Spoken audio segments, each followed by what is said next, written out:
We are all in sales, whether you'd like to admit it or not. In today's video, you will gain 5 proven sales strategies in less than 10 minutes to help you find more success sooner rather than later. If you find yourself in a capitalistic system like I do here in the US, people vote with their money. Economics binds us all together. If your car needs gas and you turn up to the gas station, you need to exchange money in order to get that gas or any other product, good, or service. There's infinite money out there for the taking, so you may as well embrace selling and get really good at it because it's never going away. One of the biggest misconceptions people have about sales and why they reject the entire notion of considering themselves a salesperson is because they visualize that used car salesman making the cringy ask or going in for the hard close. And in reality, this couldn't be further from the truth, because if you truly want to excel at sales and always get what you want out of any given situation and command top price for your product, good, service, solution, you need to understand, what does the other person want? You cannot force people to do things they don't want to do. Unless you put a shotgun barrel in the rib, you cannot consistently and predictably get people to do what you want to do. They have to want to do it themselves. So how do you get people to do what you want them to do and what they also want as well? You need to ask them questions to understand, what are their desires, what are their problems, what are the issues they're facing in their life. What do you want? It's as simple as that. What do you want?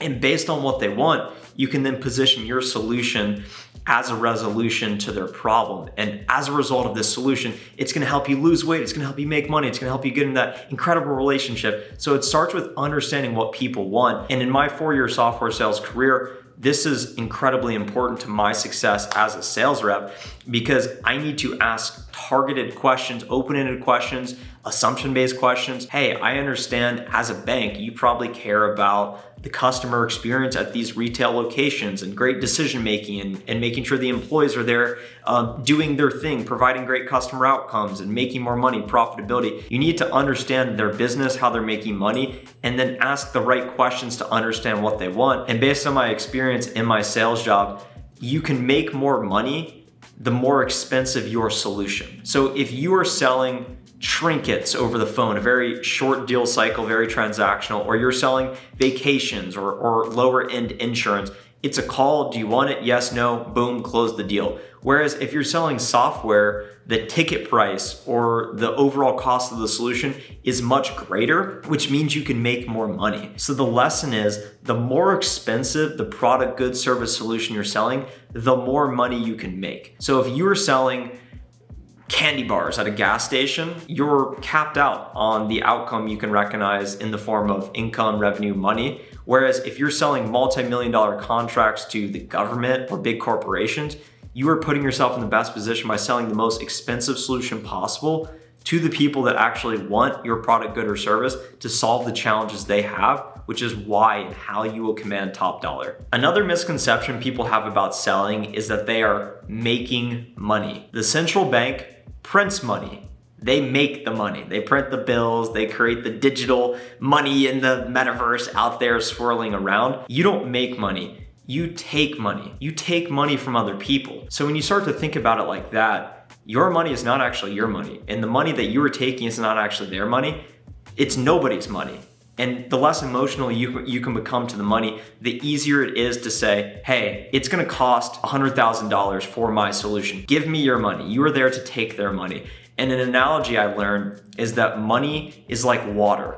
Water is always flowing. You have water in ponds, it evaporates into the sky, it rains into a stream, it goes out to the ocean. It's always flowing and it's super dynamic. And it's the same thing with money. It is always flowing. So you think you have $20 in your checking account. Meanwhile, you go to Chipotle, you pay Chipotle $12 for your burrito with extra chicken and guac, whatever it may be. Chipotle, it's not their money because they use that money to pay their suppliers, to pay their employees. The supplier uses that money to pay the farmer. The farmer uses that money to pay the people that work at the farm. They use the money to then go back and eat at Chipotle. Money is always flowing. So when you start to think about it like that, it makes it easier to say, I am here to sell my product and take money from other people. and it's no one's money. So you may as well take the money so that you have more money at one given time. And when you start to think about it like water, imagine a dam. If you block a dam, you are stopping the flow of water. Meanwhile, money is flowing. So how can you get in between the flow of money? And there's millions of examples where money is constantly flowing. But as you think about the company you work for or the product you're selling, I sell a software solution to HR buyers, human resources.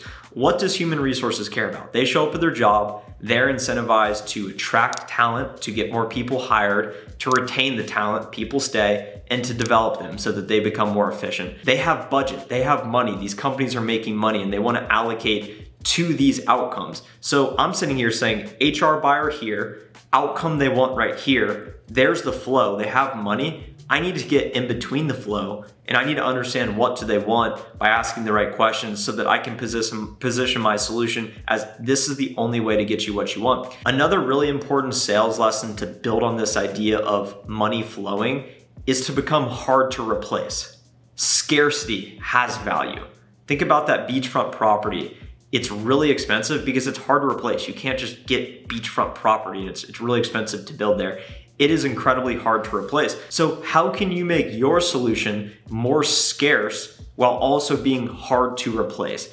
And this applies to countless examples. For example, LeBron James, one of the best basketball players to ever play. You can't just replace LeBron James in the draft. That is why he continues to get these really expensive contracts, because you don't just replace him. So when you think about your solution as my solution is scarce, and there's strategies around, hey, you gotta buy by this time period. And you see this all the time with internet-based goods. They say, for example, on airlines, they say 3 tickets left. Meanwhile, there's more than 3 tickets left. When you go on Amazon and they say there's only 2 left in stock, it creates more urgency and it seems scarce. And that's why you buy sooner. And when you're selling an expensive software solution, there's strategies around this. You can put contingent time-based discounts on your solution. So there's ways to create this urgency. But as you think about the concept of being hard to replace, it starts with understanding what are the prospects' required capabilities? What are the must-have items of their solution to solve the challenges they have? How can you quantify the negative impact to their business as a result of not having that? It's costing them $100 million a day, for example. Okay, so this problem's costing you $100 million a day.